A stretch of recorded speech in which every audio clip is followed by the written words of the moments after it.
வெற்றி தோல்வியெல்லாம் அரசியலில் சகஜம் சார்.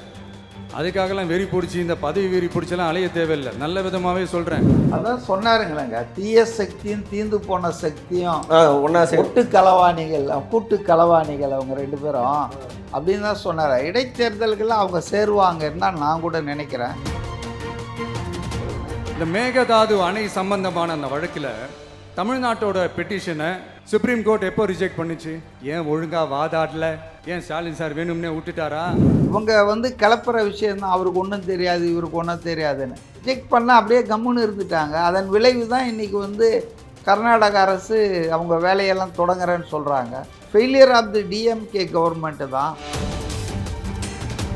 இந்த அரசியல் வியாபாரம் பண்ணுறதுக்கான அந்த வெண்டிங் மெஷினே அவங்க தான். இதில் நம்மளை பார்த்து வாஷிங் மிஷினுங்கிறாங்க. உங்கள் கிட்ட வந்துட்டா செந்தில் பாலாஜி எப்படி நீங்கள் ஒயிட் வாஷ் பண்ணீங்க, வைத்தியலிங்கம் எப்படி தப்பிச்சுக்க வச்சிங்க, அவங்கள காப்பாற்றினா நீங்கள் சொல்லலாம் இவங்க வாஷிங் மிஷின் ஆயிட்டாங்கன்னு. ஆனால் சேர்த்ததே தப்புனா, வரப்போகிற அறிஞர் அண்ணா அவர்களுடைய பிறந்த நாளில் தாய் மாமன் தங்க மோதிர திட்டம் அறிவிக்கப்படும். அது அரசாங்க ஆஸ்பத்திரியில் பிறக்கிற குழந்தைகள் அத்தனைக்குன்னு சொன்னாங்க. அதை கூட தனியார் ஆஸ்பத்திரியில் ஏன் எக்ஸ்டெண்ட் பண்ணல அப்படின்னு கேட்குறாங்க. ஏங்க, அரசாங்க ஆஸ்பத்திரியில் தாங்க சாதாரண மக்கள் போகிறாங்க. வசதி இருக்கிறவங்க நீங்கள் தனியார்கிட்ட போனால் இது ஒரு அரசு திட்டம்ன்றது அரசாங்க ஆஸ்பத்திரியில் தப்பு ஒன்றும் கிடையாது. அடுத்து அண்ணா பர்த்டேல புதுசாக ஒரு திட்டம் தொடங்க போகிறதா சொல்லியிருக்காரு, தாய்மாமன் தங்க மோதிர திட்டம். இப்போ இது எல்லாருமே கேட்டாங்க, தாவேக அரசோட அவங்க திட்டம் என்னாச்சு, புது திட்டங்கள் என்னாச்சுன்னு. இப்போ அதுக்கான அறிவிப்பையும் வெளியிட்டு பதில் சொல்லியிருக்காரு. ப்ளஸ் அங்கே இந்த கரூர் மக்கள் சார்பாக ஒரு சிம்பல் நிறுவப்படும், ஒரு நினைவு சின்னம், அதுக்கும் ஆன்சர் கொடுத்துருக்காரு. இந்த புது திட்டங்கள் எப்படி பார்க்குறீங்க? இல்லை, இதெல்லாம் ஒரு சாம்பிள் தாங்க. பட்ஜெட் செஷன் வரப்போகுது இந்த மாத இறுதியில். அதில் தான் அரசின் பட்ஜெட் தாக்கல் பண்ண போகிறாங்க. அதில் தான் திட்டங்கள், வரவு செலவு எல்லாத்தையும் சொல்ல போகிறாங்க. அதில் தான் முழுமையாக நமக்கு தெரியும். இது அண்ணா பிறந்த நாள்லேருந்து இதை தாய்மாமன் தங்க மோதிர திட்டத்தை அமுல்படுத்த போகிறாங்க. அது அரசாங்க ஆஸ்பத்திரியில் பிறக்கிற குழந்தைகள் அத்தனைக்குன்னு சொன்னாங்க. அதை கூட தனியார் ஆஸ்பத்திரியில் ஏன் எக்ஸ்டெண்ட் பண்ணல அப்படின்னு கேட்குறாங்க. ஏங்க, அரசாங்க ஆஸ்பத்திரியில் தாங்க சாதாரண மக்கள் போகிறாங்க. வசதி இருக்கிறவங்க நீங்கள் தனியார்கிட்ட போனால் அங்கே போய் நீங்கள் இது பண்ணீங்க. இது ஒரு அரசு திட்டம்ன்றது அரசாங்க ஆஸ்பத்திரியில் தப்பு ஒன்றும் கிடையாது.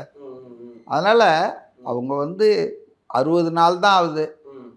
இதை 1 வருஷம் எடுத்துக்கிட்டால் கூட அவங்க உறுதிமொழியெல்லாம் நிறைவேற்றுறதுக்கு யாரும் அவங்கள குறை சொல்ல முடியாது. ஏன்னா இதுக்கு முன்னால் இருந்த திமுக அரசு ஸ்டார் அவங்களுடைய வாக்குறுதியான அந்த குடும்ப தலைவிகளுக்கு அந்த உரிமை தொகை கொடுக்குற திட்டத்தை 28 மாதம் கழித்து தான் அறகுறையாக அமுல்படுத்தினாங்க. புரியுதுங்களா? அதனால் இப்போவே கேட்குறதே சரியில்லை. இப்போ தான் அவங்க வந்திருக்காங்க, செட்டில் டவுன் ஆகியிருக்காங்க.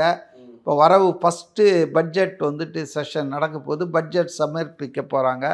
அதுக்கு மேலே தான் அவங்களுக்கு தெரியும் எவ்வளோ என்ன பண்ணலாம், எதுக்கு அலாட் பண்ணுறாங்கன்னு. ஆனால் அவர் அட்வான்ஸாகவே சொல்கிறார் பாருங்க. அதாவது இந்த ஒரு திட்டம் இதை நாங்கள் இமிடியேட்டாக அமுல்படுத்த போகிறோன்னு சொல்கிறாரு. சார், அடுத்தபடியாக இன்னைக்கு அந்த காவிரி அணை பிரச்சனை, அந்த காவிரி பிரச்சனை பற்றி எனக்கு என்ன தெரியும் நீங்கள் கேட்குறீங்க. நீங்கள் கோர்ட்டில் சரியாக வாதாடலை, திமுக அரசு செய்த தவறுனால தான் நம்ம இன்னைக்கு இந்த நிலைமையில இருக்கோம் அப்படின்ற மாதிரி அதுக்கும் பதில் சொல்லியிருக்காரு. கோர்ட்டில் வாதாட அவரை பொறுத்தவரைங்க நீண்ட காலமாக அரசியலை பார்த்துட்டு வர்றவர், படிச்சுட்டு வர்றவர். அவர் ஏதோ சினிமா நடிகர்கள்னால் நாட்டு நடப்பு தெரியாது அவங்களுக்கு. அதெல்லாம் ஒன்றும் கிடையாது. இவங்க கிளப்புற விஷயந்தான், அவருக்கு ஒன்றும் தெரியாது இவருக்கு ஒன்றும் தெரியாதுன்னு. இப்படி சொன்னதால் தான் அவர் இவங்களை எதிர்கட்சியாக கூட இல்லாமல் அதிமுகவை உட்கார வச்சுருக்காரு. 50 வருஷ கட்சியை, 75 வருஷ கட்சியை சிங்கப்பூருக்கும் துபாய்க்கும் ஓட வச்சுருக்காரு. அதனால் அவருக்கு எல்லாம் தெரியும் மேகதாது பிரச்சனையில் என்ன அப்படின்றது இன்றைக்கி சொன்னார். அதாவது உச்சநீதிமன்றமோ அல்லது அதற்கான ஒரு வாரியமோ நம்முடைய அந்த பெட்டிஷனை ரிஜெக்ட் பண்ண உடனே அதுக்கு மாற்று ஏற்பாடு பண்ணியிருக்கணும்ல. ரிஜெக்ட் பண்ணால் அப்படியே கம்முன்னு இருந்துட்டாங்க. அதன் விளைவு தான் இன்றைக்கி கர்நாடக அரசு அவங்க வேலையெல்லாம் தொடங்குறேன்னு சொல்கிறாங்க. அதை அப்போவே போய் வாதாடி இருக்கணும்ல எதிர்த்து. அதனால் failure of the DMK government தான். அதை விட்டுட்டு இப்போ நீங்கள் வந்து இவர் ஏன் வாயை திறக்கலை, இவர் ஏன் அதை பற்றி பேசலைன்னா, நான் வந்து பேச்சை குறைவு, அதாவது அவர் ரொம்ப தெளிவாக சொன்னார், டாக்லெஸ் ஒர்க் மோர் மோடில் நான் இருக்கிறவன். நான் வந்து அது அவருடைய பழக்கங்க. எல்லாரும் சீமான் மாதிரி பேசிகிட்டு இருக்க முடியாது, எல்லாரும் வந்துட்டு திருமாவளவன் மாதிரி மைக் அடிச்சா பேச முடியாது. சில பேருக்கு சில ஹேபிட்ஸ் இருக்கும். சார், இந்த காவிரி பிரச்சனை தாவேக அரசுக்கு மிகப்பெரிய பிரச்சனையாக தான் பார்க்கப்படுது. அவர் என்ன ஸ்டாண்ட் எடுப்பாருன்னு இது அடுத்து வரக்கூடிய 5 ஸ்டாண்டுங்க, ஒரு ஸ்டாண்டும் இல்லைங்க. எல்லா தமிழ்நாட்டில் வந்துங்க 2 மொழி திட்டம், இந்தி திணிப்பை எதிர்த்தல், மத நல்லிணக்கத்தை போக்குதல், அதே போல் காவேரி நீரில் நமக்கு உரிய பங்கீட்டை வாங்கிறது, மாநிலத்துக்கு தேவையான நிதி வருவாய் பங்கீட முறையாக பெறுறது, மாநில உரிமைகளை பாதுகாப்பதெல்லாம் எந்த கட்சியுமே டபுள் ஸ்டாண்டர்ட் எடுக்க முடியாதுங்க. இதெல்லாம் எஸ்டாப்ளிஷ்டு நார்ம்ஸு. தமிழ்நாட்டில் வந்து இதெல்லாம் வந்து யாரும் இந்த கட்சி ஒரு ஸ்டாண்டு அப்படிலாம் இல்லை. அண்ணா திமுக திமுக மாறி மாறி ஆட்சி அமைத்த போது கூட இருமொழி கொள்கையிலையோ இந்தி திணிப்புலையோ யாரும் எதுவுமே சமரசம் பண்ணிக்கலையே. அதனால் அவரை பொறுத்தவரையில் மேகதாதுல அணை கட்டுவதை தடுத்தே நிறுத்துவோம். ஆனால் நீங்கள் சொல்கிற மாதிரி அடிக்கடி அறிக்கை விட்டுக்கிட்டு அந்த சிவகுமாருக்கு சவால் விடுறது, தொட்டுப்பார் சிண்டிப்பார், இந்த டயலாக்லாம் ட்ராமாலாம் நான் போட மாட்டேன். ஆனால் அதில் உறுதியாக இருப்போம், விடவே மாட்டோம். தமிழர்கள் நலன்களை எந்த வகையிலையும் பறி போகிறதுக்கு, அது ஒன்றிய அரசாக இருக்கலாம், அண்டை மாநில அரசாக இருக்கா, யாராக இருந்தாலும் விட மாட்டோம், ரொம்ப ஃபார்மாக சொன்னார். ஓகே சார், இடைத்தேர்தல் பற்றி பேசினார். திமுகவை நீங்கள் திரும்ப திரும்ப வீழ்த்திக்கிட்டே இருக்கணும், இனிமேல் எழுந்திருக்கப்படியாதபடி நீங்கள் வீழ்த்தணும்னு சொன்னார். இடைத்தேர்தலில் தாவேகா வெற்றி வாய்ப்பு எப்படி பார்க்குறீங்க? ஏன்னா பல்வேறு நபர்கள் சொன்னாங்க, அதிருப்தி இருக்குது, இந்த விவசாய கடன்லாம் சொல்கிறாங்க. ப்ளஸ் திமுகவும் அலைன்ஸ் ஃபார்ம் பண்ணுவாங்க, இதுக்கப்புறம் என்ன வேணால் நடக்கலான்ற மாதிரி தான் இருக்குது. பாஜக கூட உள்ளே வரலாம், அவங்க அலைன்ஸ் ஃபார்ம் பண்ண மாதிரி இருக்குது. ஸோ இடைத்தேர்தல் எப்படி பார்க்க சொன்னாருங்களேங்க, தீய சக்தியும் தீந்து போன சக்தியும் ஒன்றா கூட்டு களவாணிகள் அவங்க 2 பேரும் அப்படின்னு தான் சொன்னார். இடைத்தேர்தல்களில் அவங்க சேருவாங்கன்னு தான் நான் கூட நினைக்கிறேன்.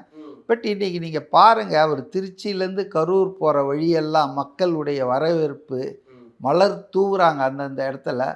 எந்த சீஃப் மினிஸ்டருக்கு எம்ஜிஆரை தவிர்த்து இந்த அளவுக்கு மக்கள் வந்து இவ்வளோ உற்சாகமாக 60 நாள் ஆயிடுச்சுங்க, எலெக்ஷன்லாம் முடிஞ்சாச்சு, நார்மல் பீரியட் இது. அதனால் இடைத்தேர்தல்களில் கண்டிப்பாக தாவேகா தான் ஜெயிக்கும். மக்கள் ஆதரவு பாருங்கள், அதாவது தேர்தல் முடிஞ்சு 2 மாதம் ஆகி நீங்கள் சொல்கிறீங்க அவருக்கு அதிருப்திலாம் மக்கள்கிட்ட இருக்குதுன்னு, இங்கே அப்படி தெரியல. மக்களுடைய அன்பு ஆதரவும் அவருக்கு அதிகமாகி தான் வருதே தவிர குறையிற மாதிரி எனக்கு தெரியல. அதனால் இவங்க சேர்ந்தாலும் தனித்தனியாக போட்டுக்கிட்டாலும் பொது வேட்பாளர்ன்ற போர்வையை போத்திக்கிட்டு வந்தாலும் எது வந்தாலும் இந்த இடைத்தேர்தல்கள் அது என்ன 7 இல்லை 12 ஆகுமா தெரியாது, அத்தனையிலும் தாவேகா தான் வெற்றி பெறும் என்பதில் எனக்கு அசைக்க முடியாத நம்பிக்கை இருக்குது. அடுத்தபடியாக அதிமுகலேருந்து வந்து இணைஞ்சாங்களே விஜயபாஸ்கர், அதனால் அவங்க மேலே பெரிய குற்றச்சாட்டு இருந்தது. இவங்க தாவேகா சைடு ஒரு பெரிய வாஷிங் மிஷின் இருந்தது, எங்ககிட்ட மட்டும் தான் வாஷிங் மிஷின் இருந்ததா, மிகப்பெரிய மிஷினே நீங்கள் தான், ஒரு வெண்டிங் மிஷினே நீங்கள் தான் அப்படின்னு சொல்லி குற்றச்சாட்டு சொல்லியிருக்காரு. அதுக்கான பதில் எப்படி பார்க்குறீங்க சார்? அதாவதுங்க, தூய சக்தி அப்படின்றத தவறாக புரிஞ்சுக்கிட்டாங்க எல்லாரும். தூய சக்தினா அவர் வந்து தனிப்பட்ட நபரையோ கட்சியையோ சொல்ல. தீய சக்தின்னு சொன்னாலும் அது வந்து ஏதோ ஸ்டாலினையோ உதயநிதியோ திமுக காரனையோ இல்லை, அது ஒரு ரெப்ரசன்ட் பண்ணுது ஊழல், ஒழுங்கீனம், லாலெஸ்னஸ், போதைப்பொருள் கலாச்சாரம், இதை தான் தீய சக்தின்னு சொல்கிறாரு. அதே போல் தூய சக்தினா தாவேகா கட்சியோ இல்லை விஜயோ அல்லது அந்த கட்சியில் இருக்கிறவங்கள எல்லாம் தூய சக்தி அப்படிலாம் அவர் சொல்ல. தூய சக்தினா க்ளீன் கவர்னன்ஸ், லஞ்ச லாவண்யம் இல்லாத ஆட்சி நிர்வாகம் அரசாங்கம் அதை எஸ்டாப்ளிஷ் பண்ணியிருக்கிறாரா இல்லையா, இதை தான் தூய சக்தினாரு. இப்போ யாரோ 2 பேர் வந்து சேர்றாங்கன்னா, எந்த அரசியல் கட்சியும் தேர்தலில் போட்டிட்டு ஜெயிக்கிற அந்த இதில் இருக்கிற கட்சிகள் யாரும் யாரையும் வரவானான்னு சொல்ல மாட்டாங்க. அவங்கள காப்பாற்றினா நீங்கள் சொல்லலாம் இவங்க வந்து வாஷிங் மிஷின் ஆகிட்டாங்கன்னு. ஆனால் வந்து சேர்த்ததே தப்புனா நீங்கள்லாம் வாஷிங் மிஷின் ஆக்கியிருக்கீங்களா? வைத்தியலிங்கம் எப்படி தப்பிச்சுக்க வச்சிங்க? உங்கள் கிட்ட வந்துட்டா செந்தில் பாலாஜி எப்படி நீங்கள் ஒயிட் வாஷ் பண்ணீங்க? திருடு பையன் பேசிட்டு ஸ்டாலின் கரூரில் போய் அவங்க கட்சியில் சேர்ந்த உடனே அவரை தியாகின்னு ஆகிட்டார்ல. இறுதி கேள்வி சார். சார் செந்தில் பாலாஜி ஏவாவேலு மேலே ஆக்ஷன் எடுத்திருக்காங்க. கடைசியாக முதல்வர் பேசி முடிக்கும்போது சொன்னார், இதுக்கு மேலே தான் தாவேகா அரசோட விஸ்வரூபத்தை பார்க்க போகிறீங்கன்னு.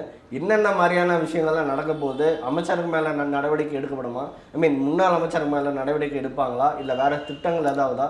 என்ன மாதிரி விஸ்வரூபம்? இல்லை, விஸ்வரூபம்னா இந்த தீய சக்தியை அடியோடு ஒழித்து கட்டுவதற்கான அந்த விஸ்வரூபத்தை தான் பார்க்குறேன்.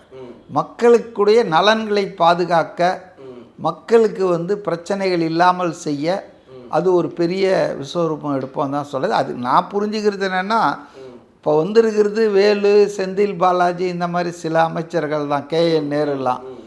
அநேகமாக எல்லா துறைகளிலும் ஊழல் நடந்திருக்குது. எல்லாத்தையும் இப்போ ஆராய்ச்சி பண்ணிகிட்டு இருக்காங்க. எல்லா மந்திரிகள் மேலும் நிச்சயமாக ஊழல் குற்றச்சாட்டுகள் பதியப்படும். அவங்க மேலெல்லாம் வழக்குகள் தொடுக்கப்படும் தான் நான் நினைக்கிறேன். ஓகே சார், இவ்வளோ நேரம் இன்டர்வியூ நல்லா இருந்துச்சு. இதே மாதிரி இன்னொன்று கன்சிடர். நன்றி சார்.